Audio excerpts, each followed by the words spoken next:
আসসালামু আলাইকুম, hello everyone, চলে আসলাম মক্কার ডে 3 ব্লগ নিয়ে। I hope you guys enjoying it. Breakfast আনার জন্য নিচে চলে গেলাম, নিয়ে এসে খাওয়া শুরু করলাম। সেদিন সকালে আমরা ফ্রি ছিলাম, তাই গোল্ডের শপে চলে গেলাম গোল্ড কালেকশন দেখার জন্য। আমাদের না ফুপির কেনার কথা ছিল, যার কারণে আমরা সবাই চুজ করে দিচ্ছিলাম তাকে। যদিও তারপরে আর কেনা হয়নি, কারণ বাজেটের তুলনায় বেশিই চাইছিল। এরপর আমরা হোটেলে ব্যাক করি, যেহেতু লাঞ্চের পর আমরা একটা জায়গায় ঘুরতে যাব আজকে। লাঞ্চেও বেশ মজার মজার আইটেম ছিল। ছিল ডাল, আলুর ভর্তা, আর আমার মোস্ট ফেভারিট উটের গোশত। খেতে কিছুটা গরু গোশতের মতোই লাগে, আর রান্না এত মজা হয় যার কারণে খেতেও বেশ ভালো লাগতো। বাংলাদেশি বাবুর্চি হওয়াতে আমাদের সুবিধাই হয়েছিল, খাবারে বাঙালি স্বাদ ছিল। তাই গ্রুপ ছাড়ে আজকে আমাদের ঘুরতে যাওয়ার কথা ছিল, তাই সাথে আমরা মোয়াল্লেম মামাকেও নিয়ে নিয়েছিলাম, যেন আমাদের সব প্লেস ঘুরে ঘুরে দেখায়। এরপর আমরা একটা গাড়ি রিজার্ভ করে নিয়েছিলাম, বের হয়েছিলাম দুপুরের খাওয়ার পরপরই, যেহেতু গন্তব্য অনেক দূর। যাই হোক, এরপর গাড়িতে বসে দুই সাইডের ভিউ এনজয় করছিলাম। এটা হচ্ছে মক্কা গেট, যেখানে দাজ্জাল কখনো প্রবেশ করতে পারবে না। এ নিয়ে নেওয়া হয় অন্য একদিন বলবো। মক্কা যেটা শুধু একটি শহর নয়, এটা একটা ইতিহাস, ঈমান আর ত্যাগের এক জীবন্ত সাক্ষী। আজ আমি এসেছি এমন একটি জায়গায় যেখানে পাথর, কাঠ আর কাপড় সবকিছু নীরবে কথা বলে। এই জায়গাটার নাম হচ্ছে আল মৌদি মিউজিয়াম। অনেকে একে আল মৌদি মিউজিয়াম বলে চেনে, কিন্তু এখানে সংরক্ষিত আছে মসজিদুল হারাম ও মসজিদে নবীর শত শত বছরের ইতিহাস। এই জায়গাতে পা রাখলেই মনে হয় আমি যেন সময়ের উল্টো পথে হাঁটছি, যেন ফিরে যাচ্ছি সেই দিনে যখন কাবা ঘর ছিল একদম ছোট আর মানুষের ঈমান ছিল আরো দৃঢ়। এই যে আপনারা দেখছেন, এগুলো কাবা শরীফের পুরনো নিদর্শন। কাবার দরজা, কাঠের বিম আর গিলাফের সেই কাপড়, যেগুলো ছুঁয়ে গেছে লক্ষ লক্ষ হাজির অশ্রু আর দোয়াতে। ভাবুন তো, এই দরজার সামনে কত মানুষ চোখ ভেজায় বলেছে, ইয়া আল্লাহ, আমাকে মাফ করে দিন। এখানে আছে মাকামে ইব্রাহিমের ইতিহাস, ইব্রাহিম ইসলামের সেই ত্যাগের স্মৃতি, যার উপর দাঁড়িয়ে তৈরি হয়েছে আল্লাহর ঘর কাবা শরীফ। এই মডেলগুলো দেখলে বোঝা যায় শত শত বছর ধরে মুসলমানরা কিভাবে ভালোবাসা আর যত্ন দিয়ে আল্লাহ তাআলার ঘরকে বড় করেছে, সাজিয়েছে। উমাইয়া, আব্বাসি, ওসমানী থেকে শুরু করে আজকের সৌদি আমল, সব ইতিহাস এক জায়গায় জীবন্ত হয়ে আছে। এই মিউজিয়ামে শুধু মক্কার ইতিহাস নয়, এখানে আছে মদিনার কথাও। আমাদের প্রিয় নবী হযরত মুহাম্মদ সাল্লাল্লাহু আলাইহি ওয়াসাল্লামের মসজিদ, রওজা মুবারক, যেখানে সালাম পাঠালেই হৃদয় অজান্তেই নরম হয়ে আসে। এই জায়গাটা আমাকে নতুন করে বুঝিয়েছে কাবা শুধু একটি ঘর নয়, আর মসজিদ শুধু একটি স্থাপনা নয়। এগুলো আমাদের ঈমানের পরিচয়, আমাদের অস্তিত্বের গল্প। যদি কখনো মক্কায় আসেন তাহলে শুধু তাওয়াফ আর সাই নয়, এই জায়গাটাও একটু সময় দিয়ে যাবেন, কারণ এখানে ইতিহাস আছে, আবেগ আছে, আর আছে সেই নীরব শিক্ষা, যেটা ঈমানকে আরো গভীর করে তোলে। আল্লাহ তাআলা আমাদের সবাইকে এই পবিত্র ইতিহাস বুঝে নেওয়ার তৌফিক দান করুন, আমিন। আমি আর আমার বোন এই মিউজিয়ামের প্রতিটি প্লেস খুব ভালো করে ঘুরে দেখেছি, আর অনেক কিছু শিখেছিও। মনে হচ্ছিল আমিও সেই প্রাচীন আমলে চলে গিয়েছি। একসময় এখানে এভাবেই রান্না করা হতো। তবে চেষ্টা করবেন অবশ্যই রাত 8টার আগে আসার, কারণ রাত 8টার পরে এই মিউজিয়ামটা বন্ধ করে দেয়। এটাই এখানকার রুলস। আমি ভিডিওতে কতটুকু দেখাতে পেরেছি জানি না, তবে আমি ট্রাই করেছি। এই ছোট ব্লগটা দেখলেই যেন আপনারা আল মৌদি মিউজিয়াম সম্পর্কে অনেক ভালো একটা ধারণা নিয়ে ফেলতে পারেন। আর কখনো এই প্লেসটা ভিজিট করলে যেন আপনাদের আগে থেকেই পরিচিত মনে হয়। এই মিউজিয়ামের ভেতরে ঢুকলেই যেন সময়ের দরজা খুলে যায়। চারপাশে একদম ছড়িয়ে ছিটিয়ে আছে মক্কার পুরনো দিনের ইতিহাস, হারিয়ে যাওয়া দিনের স্মৃতি আর আরব সভ্যতার নিঃশব্দ গল্প। দেয়ালে দেয়ালে ঝোলানো আছে পুরনো দিনের ছবি, হাতে তৈরি ব্যবহার্য জিনিসপত্র আর ঐতিহ্যবাহী আসবাব। পুরনো দিনের মসজিদ আসলে সবকিছুই একবারে মনে করিয়ে দেয় যে আধুনিকতার আগের মক্কা কেমন ছিল। এখানে রাখা আছে পুরনো দিনের গাড়ি, রান্নার সরঞ্জাম, আরও কত কি।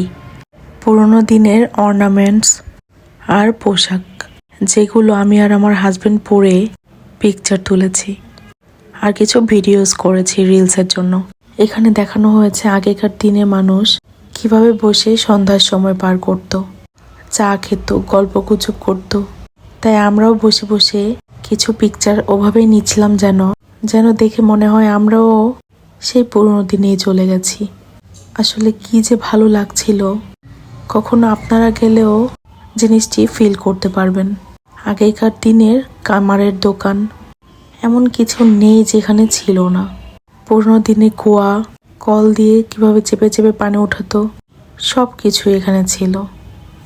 আমার তো খুব ভালো লেগেছে। বারবার বলার কারণ আপনারা হয়তো বুঝতেই পারছেন। আর আমার ভিডিওগুলো আপনাদের ভালো লাগলে অবশ্যই কিন্তু কমেন্ট অ্যান্ড শেয়ার করবেন।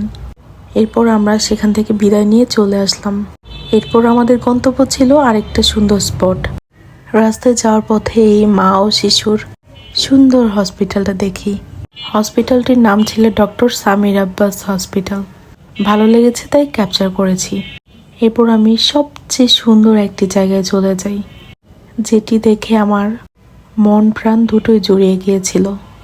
আর ঠিক কিছুক্ষণ পরেই সূর্য ডুবে যাবে, যার কারণে আমরা বেশি লেট না করে তড়িঘড়ি করে নেমে পড়লাম, কারণ সূর্য ডুবে গেলে আর ছবির সৌন্দর্যটাই থাকবে না।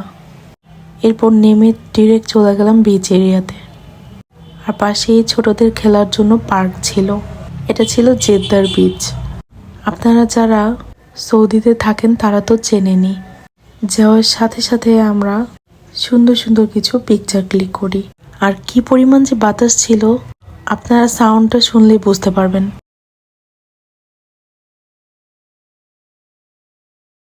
এখানে এসে তো অন্যরকম একটা শান্তি লাগছিল। এখন দেখে তো আমার আবার যেতে ইচ্ছে করছে। আমার যাওয়ার পর মনে হয়েছে সেখানে যদি আমি আরও 2-3 দিন থাকতে পারতাম, তারপরও বোধহয় মন ভরতো না। এত সুন্দর একটা প্লেস। প্রচণ্ড বাতাস ছিল, যার কারণে ওনাটা আমি রাখতেই পারছিলাম না। এর কারণে পিকচারও তেমন একটা ভালো আসেনি। তারপরও যেহেতু সূর্য ডুবে যাবে, তাই অনেকগুলো পিকচার ক্লিক করে নিয়েছিলাম।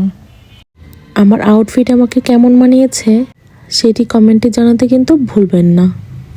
এরপর প্রচণ্ড ঠান্ডা লাগায় আমি আমার এই বড় হিজাবটা পরে নিই। আবার এটা পরেই এসেছিলাম, তবে সমুদ্রের কালারের সাথে ম্যাচ করার জন্য ব্লু হিজাবটা পরেছিলাম। তবে রাতে পিকচারে দেখলাম ব্ল্যাকটাই ভালো লেগেছে। আর পিকচার উঠাতে উঠাতে কিভাবে যেন সময় চলে গিয়েছে বুঝতেই পারলাম না। মাগরিবের আজানও ততক্ষণে দিয়ে দিয়েছিল। এই প্লেসটা কিছুটা পার্ক টাইপ। পার্ক হলেও মন্দ নয়, অসাধারণ সৌন্দর্যে ভরপুর। মাঝে মাঝে ঢেউতে এত জোরে আসছিল, পানি এসে আমার শরীরে লাগছিল। আর প্রচণ্ড পরিমাণে ঠান্ডা ছিল। সমুদ্রের ধারে তো এমনিতেই ঠান্ডা লাগে, আর বাতাসও ছিল অনেক। আর রাত যত হচ্ছিল সৌন্দর্য যেমন আরো বেড়ে যাচ্ছিল। যেহেতু নামাজের জন্য দেরি হয়ে যাচ্ছিল, তাই দেরি না করে চলে গেলাম আরব সাগরের পাশে এই সুন্দর মসজিদটাতে। অজু করার স্থানটা খুব ভালো লেগেছে, তাই আপনাদেরকেও শেয়ার করলাম। নামাজ পড়া শেষে বেলকনিতে দাঁড়িয়েছিলাম অনেকক্ষণ। মসজিদেরই বেলকনি ছিল, প্রচণ্ড পরিমাণে বাতাস ছিল সেখানে। এরপর মসজিদ থেকে বের হয়ে বাহিরে কিছুক্ষণ বসলাম। সমুদ্রের ধারে এরকম সুন্দর মসজিদ, যেখানে নামাজ পড়লে মন একদম জুড়িয়ে যাবে। আমি এখানে মাগরিব আর এশার নামাজ পড়েছিলাম। এরপর এখান থেকে বের হয়ে আমরা আরেকটি প্লেসে চলে যাই। সেটিও এই সমুদ্রের ধারেই ছিল। জেদ্দা এত সুন্দর, আমি যখন ছোটবেলায় এসেছিলাম তখন এরকম দেখিনি। আর দেখলেও এতটা চেঞ্জেস ছিল না। আগে থেকে এখন অনেকটা চেঞ্জেস এসেছে।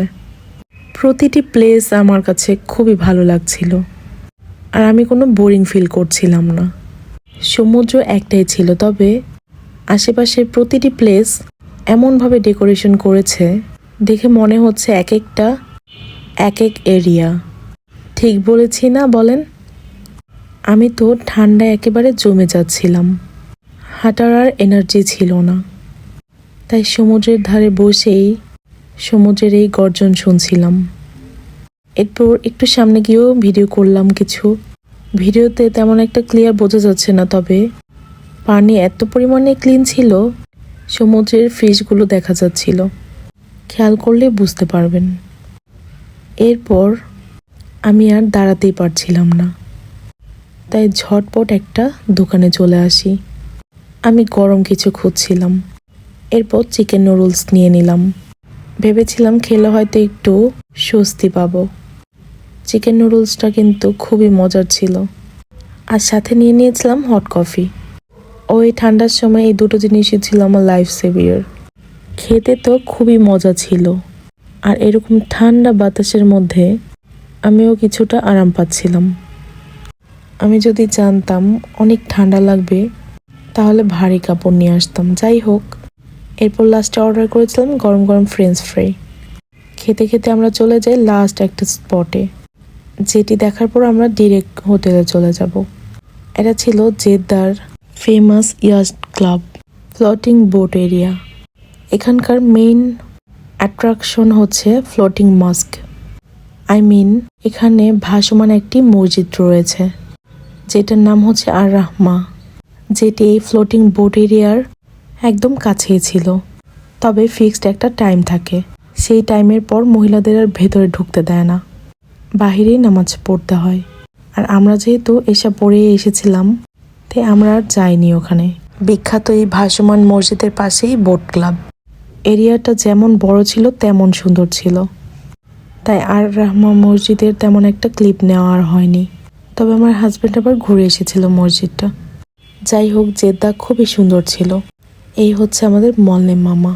ওনার কারণে আমরা এরকম সুন্দর সুন্দর প্লেস ঘুরতে পেরেছি। আর এই পিকচারগুলো তারই তোলা ছিল। যেহেতু তার ফোন দিয়ে তোলা ছিল, তাই রাতে পিকচার এডিট করছিলাম আর দেখছিলাম। সে কিন্তু পিকচারও ভালোই তোলে। যাই হোক, এই ঘুরতে যাওয়ার দিনটি ছিল প্যাকেজ থেকে একদম আলাদা। এর জন্য আমরা আলাদাভাবে পে করেই তাকে নিয়ে গিয়েছিলাম। আমাদের ফ্যামিলি মেম্বার 7 জন সহ এক্সট্রা আরও 3 জন ছিল, আর মামা। এই তো ইন টোটাল ছিল ড্রাইভার বাদে 11 জন। আমাদের এই দিন ঘুরতে পার পারসন লেগেছিল 50 রিয়াল। দ্যাট মিনস বাংলাদেশের টাকা অনুযায়ী 1500 টাকার একটু উপরে। তাই প্যাকেজের বাহিরেও হাতে এক্সট্রা কিছু টাকা থাকলে খুব সুন্দর সুন্দর প্লেস এক্সপ্লোর করতে পারবেন। মোয়াল্লেমের সাথে সেভাবেই ডিল করে নিতে হবে। ওভারঅল এই দিনটিও আমাদের বেশ ভালো কেটেছে, আলহামদুলিল্লাহ। ওকে, ডে 4 এর ব্লগটা এখানেই শেষ করছি। আবার চলে আসবো ডে 5 এর ব্লগ নিয়ে। ততক্ষণ অপেক্ষা করুন আর এই ব্লগটা এনজয় করুন। আল্লাহ হাফেজ, ভালো থাকবেন সবাই।